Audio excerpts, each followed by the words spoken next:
네, 오늘 만나실 모델은 메르세데스 벤츠의 플래그십 세단이죠. S클래스인데요. 현재 모델은 가솔린의 S560입니다. 현재 이 차의 가장 큰 특징, 뒷좌석을 위한 배려가 많이 되어 있는데요. 네, 과연 그런 S클래스가 어떤 매력들을 보여주고 있는지 잠시 함께 느껴보시겠습니다.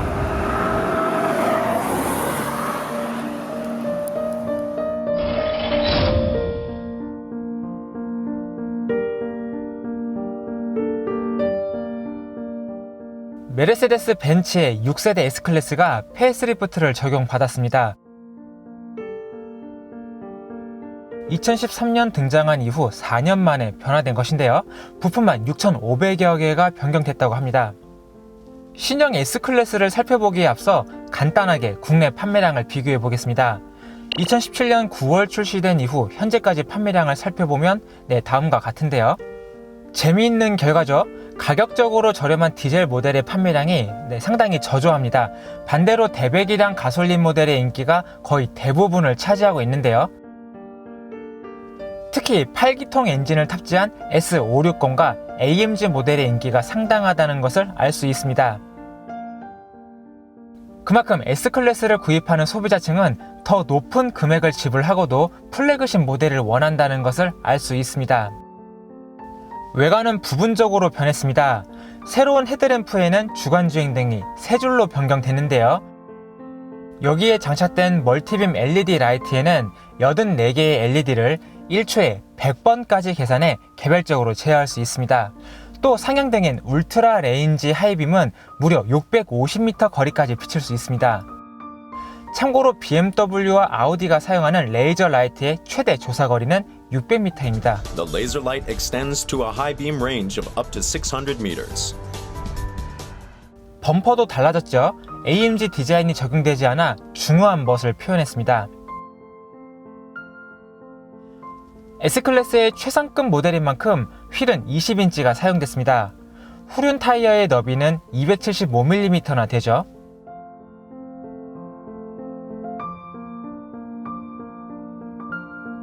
후면부의 변화는 리어램프에 초점이 맞춰지는데요.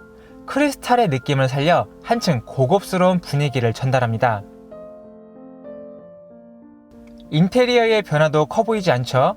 12.3인치 디스플레이 2개가 이어붙어 있어 미래지향적인 이미지를 갖는 것은 물론 우아한 라인과 고급 소재를 활용해 클래식한 고급스러움도 느낄 수 있습니다. 계기판은 3가지 테마를 선택할 수 있고 앰비언트 라이트는 64가지 색상을 선택할 수 있습니다. 자동으로 색상을 바꿔주는 기능도 있네요. 스티어링 휠은 2스포크 타입에서 3스포크 형식으로 변경됐습니다. 가장 큰 변화는 터치 컨트롤의 추가인데요. 엄지의 터치만으로 각종 인포테인먼트 시스템을 모두 조작할 수 있습니다. 왼쪽 센서는 계기판을, 오른쪽 센서는 센터페시아를 조작하는 데 사용됩니다. 인포테인먼트 시스템도 새로워졌는데요. 보다 직관적으로 변경됐습니다.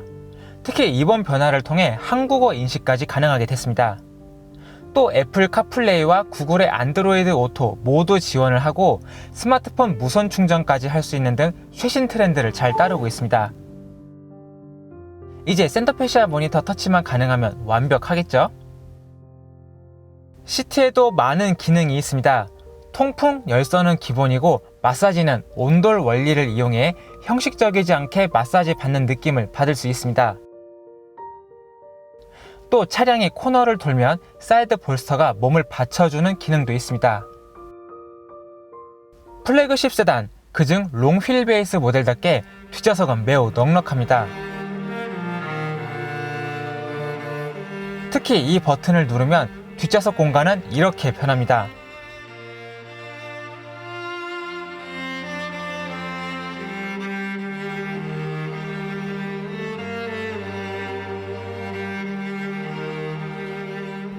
통풍,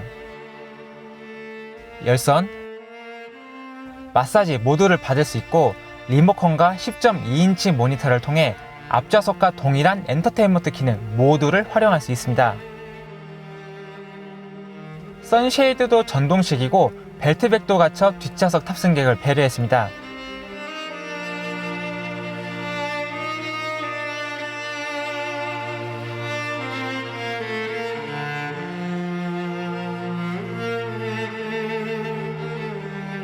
이렇게 다양한 기능 지원을 위해 S클래스 실내에 장착된 액추에이터와 전기 모터의 양만 무려 100개가 넘습니다. 트렁크는 대형 세단으로는 보편적이며 뒷좌석 폴딩은 지원하지 않습니다.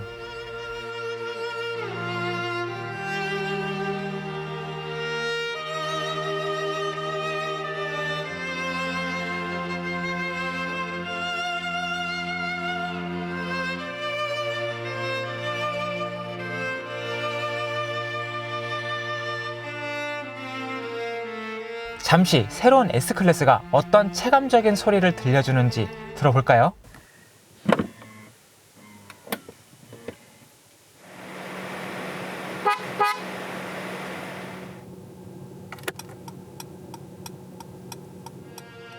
참고로 이번 S클래스의 실내는 유럽 알레르기 연구재단의 인증을 획득해 알레르기를 일으키는 미세먼지까지 걸러낼 수 있다고 하네요. 커넥티드카 서비스도 이용할 수 있습니다.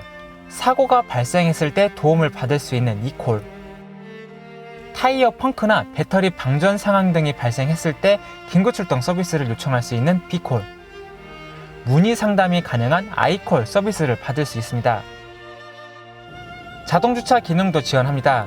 변속기를 한 번만 조작해주면 앞뒤로 스스로 움직이면서 평행 및 직각 주차 모두를 해줍니다. 물론 출차도 가능하고요. 각종 액티브 세이프티도 강화됐습니다. 카메라와 레이더 성능을 향상시킨 덕분인데요. 전방 추돌 및 긴급 제동, 차간 거리를 조절해주는 능동형 디스턴스 어시스트 디스트로닉, 사각지대 감지는 물론 사고를 예방해주는 능동형 사각지대 어시스트, 차선 이탈을 방지해주는 능동형 차선 유지 어시스트, 그리고 이를 모두 총괄하는 반자율주행 기능을 갖추고 있습니다.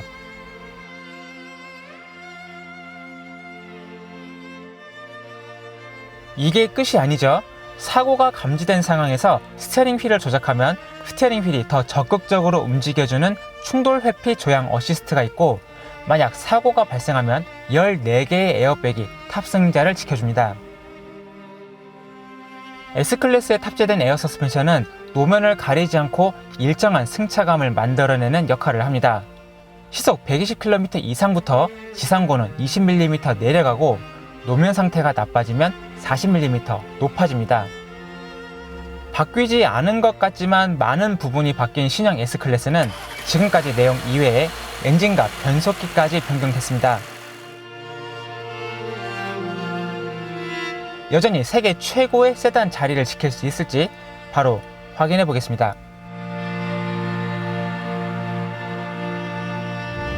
네, 앞서 보신 것처럼 S클래스에는 정말 다양한 장비가 탑재되어 있습니다. 물론 경쟁차인 BMW 7 시리즈나 내년에 등장할 아우디 A8 역시 많은 장비들을 갖고 있긴 하죠. 하지만 그런 경쟁차와 달리 시장에서의 밸류라는 부분에 있어서 S클래스는 여전히 최고의 자리에 위치하고 있습니다. 다른 때와 달리 제가 뒤에서 진행하는 것, 아무래도 뒷좌석에 대한 배려 때문인데요. 직접 스티어링 휠을 잡고 운전을 할 때 이때의 만족감 역시도 높았지만 현재처럼 뒷좌석에 타고 즐길 때 이때가 정말 최고의 매력이 발휘되지 않나 이렇게 생각이 됩니다. 무엇보다 승차감이라는 부분이 상당히 좋은데요. 과속 방지턱 하나만 넘어봐도 다른 대형급 세단들과 무엇이 다른지 그런 점들을 쉽게 느낄 수가 있습니다. 최근에 저희가 소개해드렸던 K9과 비교를 한다면 서스펜션, 이런 완성도 부분에서 상당히 극과 극의 모습을 보여주고 있죠. 기아차 임원분들께 이 뒷좌석을 직접 좀 체험 좀 해보시라고 이렇게 권해드리고 싶습니다. 그럼 지금부터 S클래스에 대해서 본격적인 얘기를 해볼까요? 우선 엔진은 4리터 가솔린이 기본입니다. 이외에도 디젤 엔진이 있지만 현재 모델 이 엔진이 어찌 보면 가장 S클래스다운 그 엔진이라고 말씀을 드리고 싶은데요. 4리터 사양이고 터보차저를 사용해서 최고 출력 469마력을 낼 수가 있습니다. 여기에 최대 토크 또한 2000rpm 때부터 71.4kgm를 발생시키게 되는데, 사실 수치적인 부분보다 중요한 것은 저속에서 차가 움직일 때 얼마나 부드럽고 편하게 움직이느냐, 이런 부분이 중요한데 이런 부분에서 S클래스는 충분한 만족감을 보여줍니다. 특히나 현재 모델 가솔린의 대백이랑 엔진이 탑재되어 있는 만큼 네, 상당히 부드러운 그런 주행 질감을 느낄 수 있다는 점이 좋죠. 변속기는 9단 자동인데요. 최근 벤츠가 다양한 모델의 9단 변속기를 탑재를 하고 있습니다. 뭐 당연히 최상급 모델 S클래스도 9단이 들어가고 있는데 어떤 변속 쇼크라든지 그런 부분에서도 충분한 이점을 보여주고 있고, 고속에 올랐을 때 크루징 환경을 만났을 때 연비를 개선해 준다는 차원에서도 이점을 보여주고 있습니다. 다만 가끔씩 1단, 2단을 오르내릴 때 정말 뭐 가끔이긴 하지만 약간의 그 변속 쇼크, 툭 하고 튀는 그런 쇼크가 있는데, 이런 부분에 대해서까지도 완성도를 높여나가면 S클래스의 오너들이 조금 더 만족을 할 수 있게 되겠죠. 수치적인 부분 또한 뭐 체감으로 보더라도 S클래스의 파워트레인에 대해서는 크게 나무랄 부분이 없습니다. 또한 차가 달려나가는 부분, 이런 부분에 있어서도 전혀 답답함이 없습니다. 공식 발표 수치는 정지 상태에서 시속 100km까지 4.6초로 알려져 있는데요. 그렇다면 저희 테스트 결과를 한번 보시겠습니다.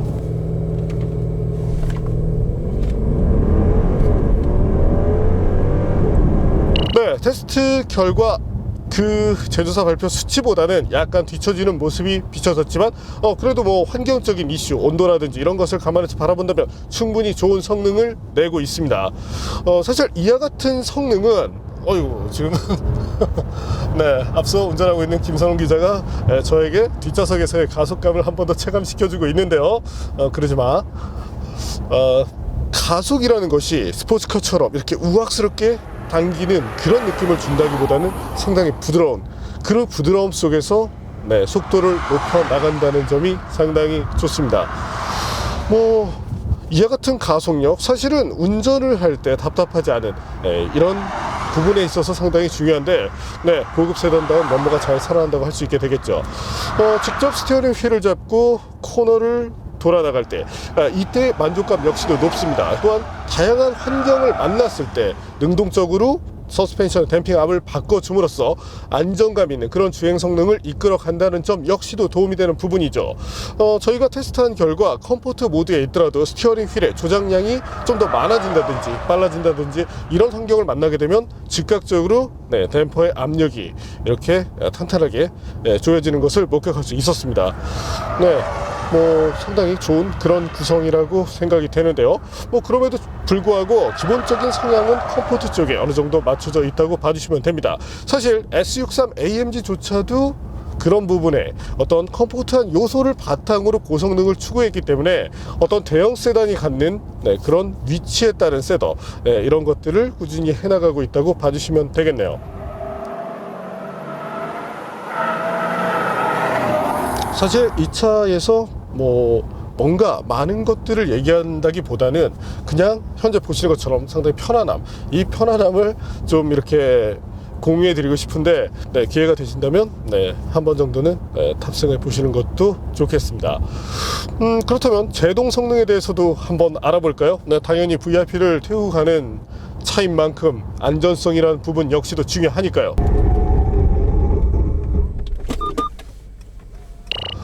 현재 보시는 것처럼 2.2톤에 달하는 차체지만 상당히 좋은 성능을 보여주고 있습니다. 뭐 거의 준 스포츠카와 비교할 정도의 성능인데, 중요한 것은 이와 같은 성능을 꾸준하게 이어나간다는 점인데요. 상당히 만족감 높은 부분이라고 할 수 있게 되겠죠.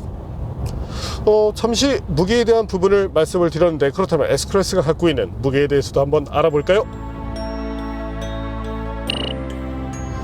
현재 보시는 것처럼 2.2톤 정도에 달합니다. 하지만 엔진 출력 자체가 상당히 여유롭기 때문에 불편함, 어떤 답답함을 느끼지 않는다는 점이 상당히 좋죠.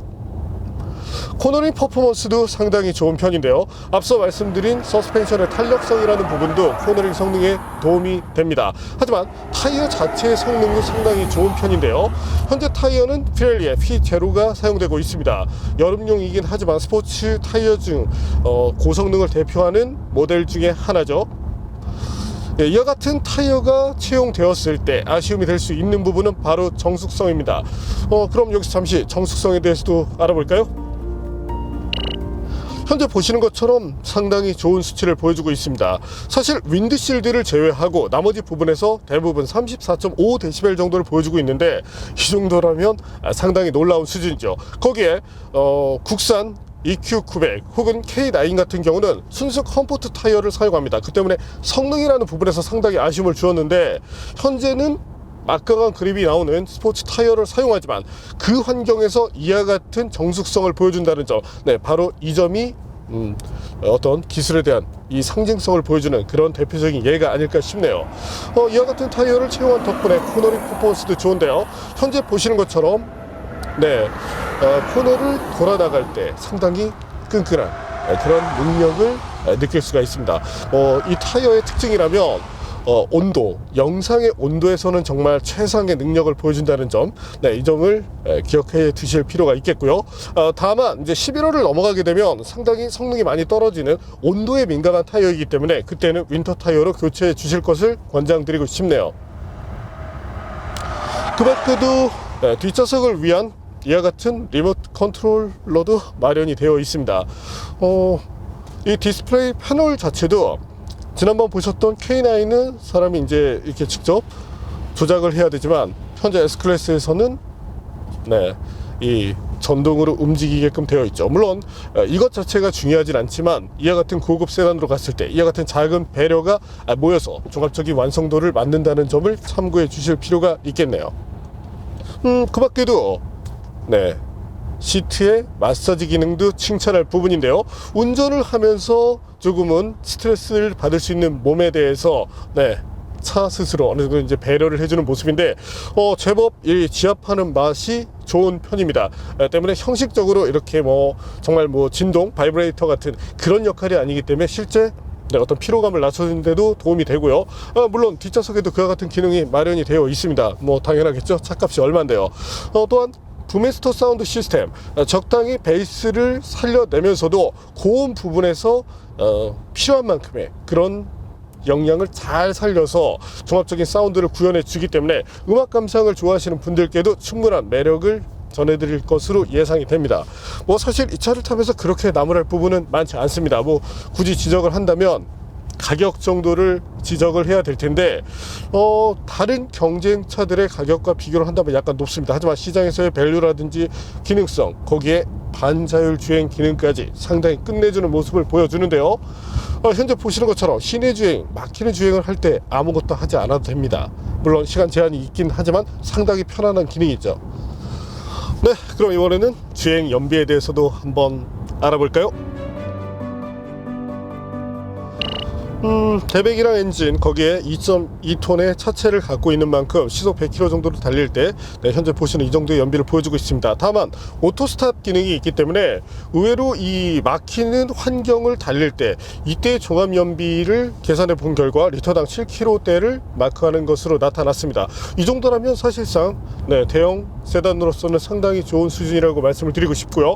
또한 오토 스탑이 작동을 할 때 상당히 부드럽게 작동이 되기 때문에 그에 의한 승차감 훼손이 없다는 점, 이런 점에서도 칭찬을 한 번 더 하게 됩니다. 도무지 이 차에서 나쁜 건 가격밖에 없고 이 헤드레스트도 상당히 편하게 잘 구성이 되어 있습니다. 지금 이제 이 천장 쪽의 소재가 조금은 일반적인 모습인데 상급 모델에서는 알칸타라를 쓰기 때문에 이보다 조금 더 고급스러운 느낌을 보여주긴 하겠네요. 하지만 현재 부분에서도 스티칭을 비롯해서 나무랄 부분은 아무것도 없습니다. 정말 따분할 만큼 뭔가 얘기할 거리가 없는 차네요.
네, 오늘 만난 메르세데스 벤츠 S클래스. 운전을 할 때 이때 맛도 상당히 좋았습니다. 어찌 보면 이 대형 세단이지만 이 만족감 부분이 상당히 높다는 점, 네, 이 부분에 대해서는 한 번 더 칭찬을 하고 싶습니다. 하지만 뒷좌석에 탔을 때 정말 이때가 본격적인 S클래스를 논하게 되는데, 네, 정말 최고급 대형 세단, 그에 대한 가치, 여러 가지를 체감해 보시고 싶은 소비자분들께는 S클래스의 뒷좌석만큼은 정말 한 번쯤 체험해 보시라고 권해드리고 싶네요. 차값이 비싼 게 문제이긴 하지만, 네, 열심히 살아서, 네, 정말 열심히 벌어봐야겠다는 생각을 한 번 더 하게 됩니다. 뭐 지금 제가 타기에는 조금은 과한 그런 모델이지만, 언젠가 나이가 좀 더 들었을 때 언젠가는 한번, 네, 이와 같은 뒷좌석에서 장거리 여행을 떠나보고 싶네요. 사실 이번 테스트도 상당히 뭐 긴 시간 동안 이루어지긴 했지만, 진행을 하고 있는, 네, 현재 이때가 가장 편안한 그런 순간이 아니었나 생각이 됩니다. 이제는 교대를 해서 제가 운전을 하고, 네, 후배 기자에게, 네, 뒷좌석을 넘겨줘야 되겠네요. 뭐 아까 가속감을 선보여 준 것도 고맙고요. 네, 오늘은 메르세데스 벤츠의 최고급 대형 세단 S클래스를 만나봤습니다.